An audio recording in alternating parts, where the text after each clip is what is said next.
Hacemos parada en el Reverie de Mary Joyce. Ok, tengo que confesar que en este arco, pana, me vendí humo yo solito, pero no tanto. Ciertamente creí que la duración de episodios irían directamente al asunto, pero pues no. Los de Toei se lanzaron un recap asqueroso para hacer tiempo. En One Piece se pierde mucho contexto y definitivamente el manga fue mejor en todo, pero no hablemos de eso. Loco, todo el manga está acá de forma directa o indirecta, y eso para un shonen de esta duración no solo es nostalgia, es un cúmulo de contexto porque, como sabrán, la política que maneja One Piece es oro. Y si Oda me vende un arco de pura política con los panas que hemos conocido desde el East Blue, pues le doy mi dinero. Así que bueno, comencemos con este video que se dividirá en la cumbre, los personajes, el ejército revolucionario y la política. ¿Qué onda, gente de YouTube? Yo soy Ketsu con una tormenta invernal encima y con bufanda, y hoy hablamos sobre el arco del Reverie.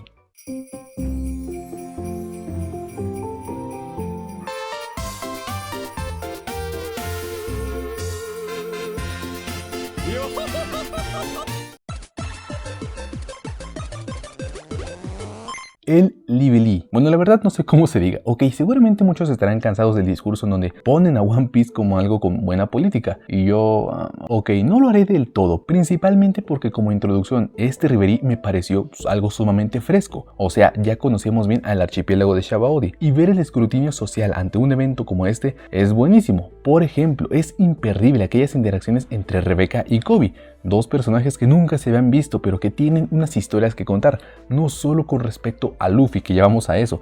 También lo digo porque esto sigue siendo una muestra de la inmensidad que tienen, hace que uno se pueda sentir pequeño junto al mundo que ha construido Oda y las historias que nos ha narrado. Siendo mágico el hecho de que Koby, que conocimos desde el episodio 1 del anime, ahora está en una posición muy buena, y me gustó saber que hace buenas funciones en su cargo como marina. Claro, esto se apoya con cada saga en la que hemos arribado. O algo que también amé es que la curiosidad de las personas por los Gyojin y Shirahoshi en específico es más que un estado de rareza. Genuinamente la gran mayoría de personas no reaccionan mal ante sus visitas, y eso, puff, nuevamente sería un cero a la izquierda si no conociéramos el cómo llegaron ahí los Gyojin y todo lo que tuvieron que atravesar para subir al Reverie. De paso, este Reverie de acá es uno sumamente especial, sobre todo porque el momento en el que se está llevando a cabo no es precisamente el más indicado. Por un lado tenemos la reacción de todo el mundo al saber de lo ocurrido en Whole Cake gracias a Morgans, un artículo que coloca a Luffy como uno de los hombres más influyentes y poderosos del Nuevo Mundo, dándole el título del quinto emperador. Y pana, eso es todo, yo no necesito más. Sí, es cierto que la gran mayoría de cosas son mentiras, como lo de Capone o Lau siendo sus subordinados. Sin embargo, Luffy no está lejos de esos logros cuando se trata de vencer a los peces gordos. De hecho, para mí ese combate entre comillas de Whole Cake sí lo ganaron ellos, porque nunca fueron en plan de pelear.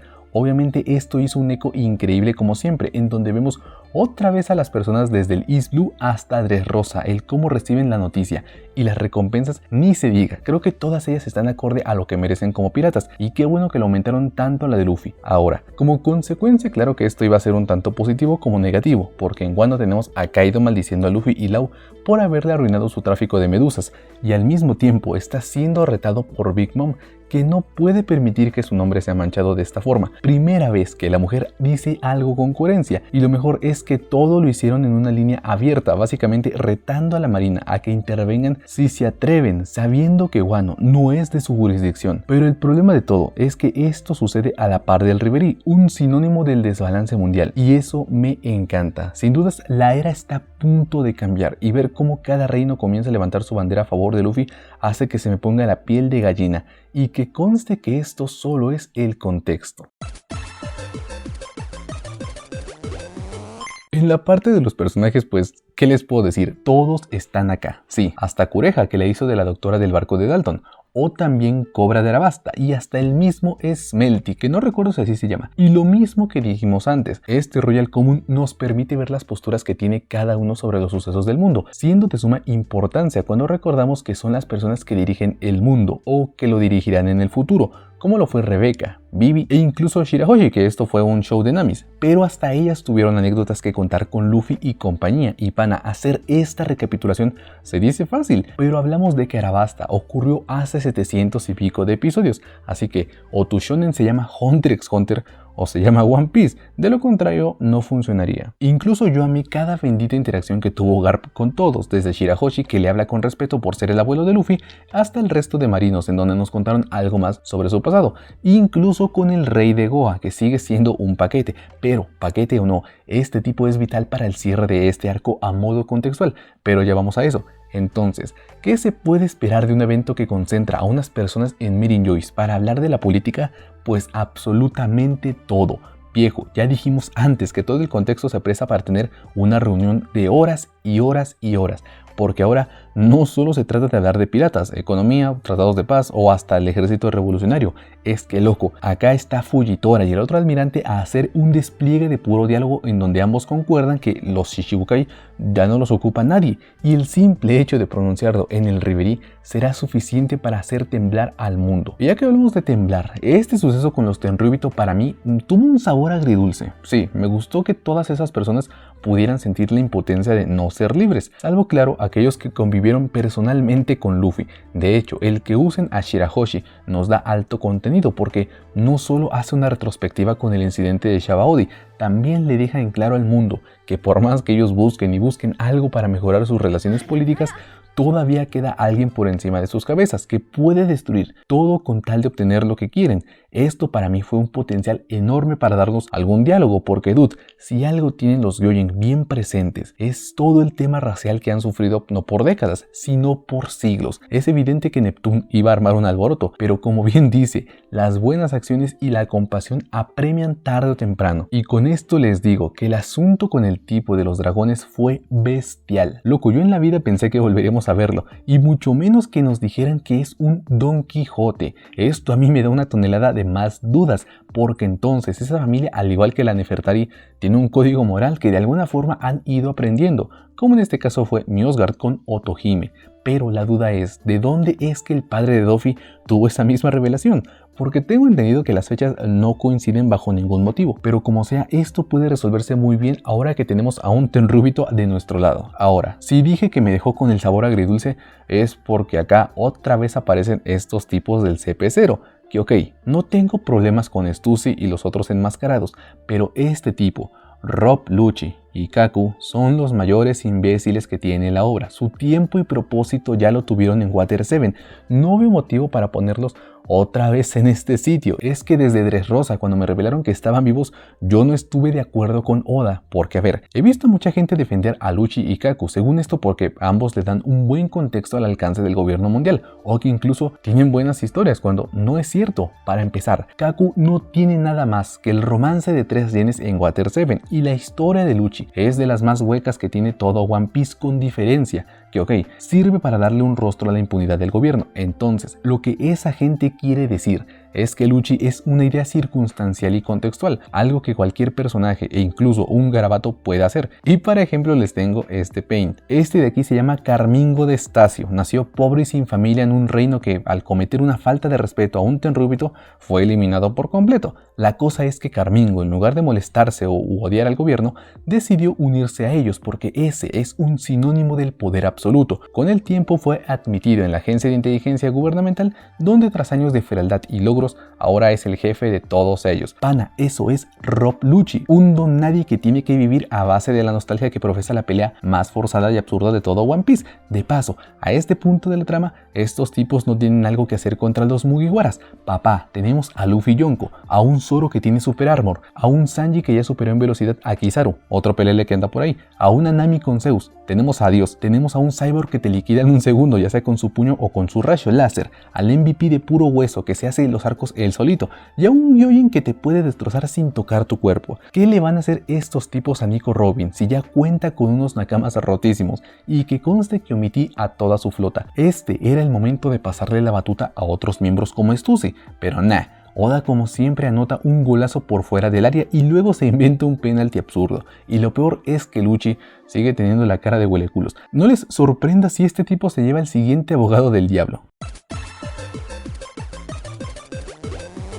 El punto más corto del Reverie. A ver, lo cierto es que el asunto con Sabo y el ejército revolucionario nos sirve para conectar más con Kuma. De hecho, esos flashbacks de Sabo son un golpe directo al pecho porque conocemos más de la personalidad auténtica de Kuma y no ese rostro de cyborg. Entonces, aquella salvada de los Mugiwaras en Shabondi, que fue mejorada en la saga de la isla Gyojin, queda todavía mejor de lo que ya era, porque este sujeto se sacrificó con tal de darle la bienvenida a una nueva era, muy similar a lo que hizo Pedro. Y qué bueno que Sabo es el que dará el batucazo para comenzar el ataque directo del ejército revolucionario. ¿Qué momento? Pana, esa escena en donde los líderes del ejército revolucionario salvan a los ciudadanos es buenísimo por lo siguiente, y es que todo viene de ellos. Sí, nos dicen que tiene mucho que ver la fruta de Velo Betty, que alta waifu loco, pero la idea central es que en verdad el pueblo se levante en una lucha por su propia libertad, y esto me gusta porque no siempre nos muestran cómo es que se organizan o qué clase de misiones además de la de Dressrosa hacen, y todo esto se siente tan pero tan orgánico que ni siquiera me importó comerme 20 minutos de puras presentaciones. Además, el darnos unas posiciones con base en jurisdicciones me encantó, porque esto sí o sí nos confirma que la Gran Guerra nos permitirá conocer el resto de mares, cosa que espero con ganas porque yo solo escucho maravillas del North Blue y no sé nada del South Blue, así que bien ahí por parte de Oda, un 10 de 10 este tema revolucionario, y ojito con Sabo que no sé qué vaya a hacer en este palacio, o peor aún, qué pueda haber. En la parte de la política, esto se fue al traste, y lo digo de buena manera. Este arco nos regaló una masterclass de cómo hacer un concepto político y misterioso y ejecutarlo a la precisión sin que se pierda la identidad de tu manga. Porque sí, One Piece es la historia de Luffy y el cómo se convertirá en el rey de los piratas, pero esa es la idea. La esencia se acompaña con pensamientos, con el paso de las eras y con todo un sistema burocrático que rige todo el poder a base de propaganda donde siempre es piratas malos, marinos buenos, uga buga. Y esto es lo que por años y años ha forjado el pensamiento negativo que se tiene ante los piratas. Lógicamente, acá entra todo el estatus del equilibrio de poderes entre la marina, los yonkos y los 7 Shishibukai. Pero la cosa es que ese gobierno mundial no tiene un rostro. Es más bien un consejo parlamentario de 5 ancianos que toman las decisiones como representantes de los deseos de los Tenryubito. En pocas palabras, el Gorosei limpia el trasero de los dragones celestiales. Y todos, desde Skypiea ya conocíamos el funcionamiento de este consejo. En Water 7 nos mostraron su alcance y en Marineford todo eso se fue al carajo porque claro, ellos obtuvieron una victoria en donde acabaron con una de las más grandes amenazas del mundo, pero como sea no pueden quedarse quietos a cantar la victoria porque el gran Edward Newgate se encargó de darle la batuta a la nueva generación que, como bien lo dijo Rayleigh, solo ellos pueden forjar las nuevas eras, un pensamiento que se antepone directamente al poder del Gorosei, que gobiernan como si fueran los amos del mundo, que en cierto modo lo son, tanto que si ellos quieren, pueden darse el lujo de darle una audiencia a uno de los 4 yonkos a plena luz del día en su recinto. Y ojo, porque este momento, al igual que el que estamos por narrar, es uno de los eventos más importantes de todo One Piece, porque a prospectiva esta conversación se nos revelará en el futuro, no solo porque el Gorosei repite las mismas palabras de Sengoku al final de Marineford, con el tema de que solo por ser Shanks le dan permiso de hacer lo que quiera. Por otro lado, Akagami aquí dice que quiere hablar de cierto pirata, y uno como espectador, a primera vista y con el shock de la escena, cree que es Barba Negra, pero con la mente fría, midiendo los eventos y el cómo aparece Shanks cada vez que la trama se acomoda misteriosamente, nos hace pensar que quizás sea una pantalla de humo, que ese tipo al que Luffy tanto admira en realidad sea un traidor y manipulador de primera. Que Dios, si eso ocurre, no. El que más va a sufrir, además de Luffy, seré yo, porque entonces todo su camino habrá sido uno planeado. ¿Para qué? Ni idea, pero acá todo es posible. Y por último, tocando el tema del Gorosei como representantes mundiales, es claro que este sistema es uno en donde todas las sociedades pactaron un acuerdo mancomunado de ser regidos no por un poder unitario, sino uno descentralizado para la justa noción de la libertad y las decisiones de los pueblos. En pocas palabras, que este sistema se olvida de que tiene que haber un solo soberano, porque eso solamente trae ruina. No por nada, eso es lo que representa el gran trono vacío, que está justo en el centro del mundo y donde cada rey debe hincarse y jurar toda su lealtad con una espada a la separación de poderes. Por eso es que nadie tiene el derecho de sentarse en ese sitio, porque automáticamente el balance y la separación de poderes en el mundo colapsa. Entonces, sabiendo toda esta importancia de Roger, de la guerra de los mejores con el discurso de Barba Blanca, de todo el sistema político en el que se reúnen los reinos para charlar y tomar acción a favor o en contra de las propuestas, es increíble que una persona que se hace llamar Im se pasee como si nada en el palacio, visitando lo que parece ser algo relacionado con el antiguo reino del siglo vacío, o que tenga en la mira 4 personas en específico, cuatro que, por si no lo recuerdan, tienen el poder de forma indirecta o directa para destruir todo el mundo. Luffy debido a su relación con Zunisha, Shirahoshi por ser Poseidón, Vivi al tener acceso a Plutón si se lo pide a Robin, y Teach al poseer la fruta de Shirohige, y que esta misma persona oculta entre las sombras de pronto se siente en ese símbolo de unificación frente a los 5 ancianos arrodillados pidiéndole alguna idea de la próxima luz o reino por exterminar. Viejo, ¿qué diablos está pasando en este sitio? Acá se anula y se aumenta al mismo tiempo todo el sistema político en el que se basa One Piece. Y esto claro que funciona, porque no solo es la primera vez que conocemos bien ese castillo, es que es la primera vez desde la era de Roger que todo el mundo está tan fracturado e inestable. Por lógica, una revelación así, luego de lo de Shanks, puede ser lo más reventador de cabezas que hay, porque esto ya no es una mera lucha de piratas, es una guerra contra reloj, por conocer la verdad del siglo vacío y el resto de misterios que tiene One Piece. Y esto puede salir estupendamente, al punto de colocar a esta obra como el mejor shonen jamás creado, o bien puede ser la metida de pata más grande de la historia. Como ha sido costumbre en otros videos así de susceptibles, considero que no hace falta darle una conclusión debido a que no la tiene. Este preciso momento, mis amigos, no se hace por las buenas. Hay un estudio detrás y hay una reacción increíble porque todo lo que conocíamos, tal cual lo conocíamos, puede que no sea más que una simple farsa. ¿Qué pasa si ahora ese incidente de Shandia no fue casualidad? ¿Qué ocurriría si Roger murió por nada? O peor aún, ¿qué consecuencia emocional habrá si Shanks planeaba darle la fruta a Luffy desde el principio? Es que son horas y horas y más horas de debate que sencillamente Oda es capaz de volarnos la cabeza, y todo gracias al sistema político que, como lo he dicho antes, creo que desde Shabondi, pero el mundo político de One Piece es sin dudas el mejor de toda la ficción. Muy pocos mangakas del shonen pueden tirarse un arco de puro diálogo y hacerlo bien, y son menos aquellos mangakas que pueden construir un sinfín de cimientos para el futuro de su obra. Y nada, mis amigos, nos vemos mañana para comenzar con Wano. Qué locura lo de este Reverie en verdad, y eso que aún no nos muestran qué clase de sucesos habrá, o siquiera la verdad del estado del mundo. Increíble.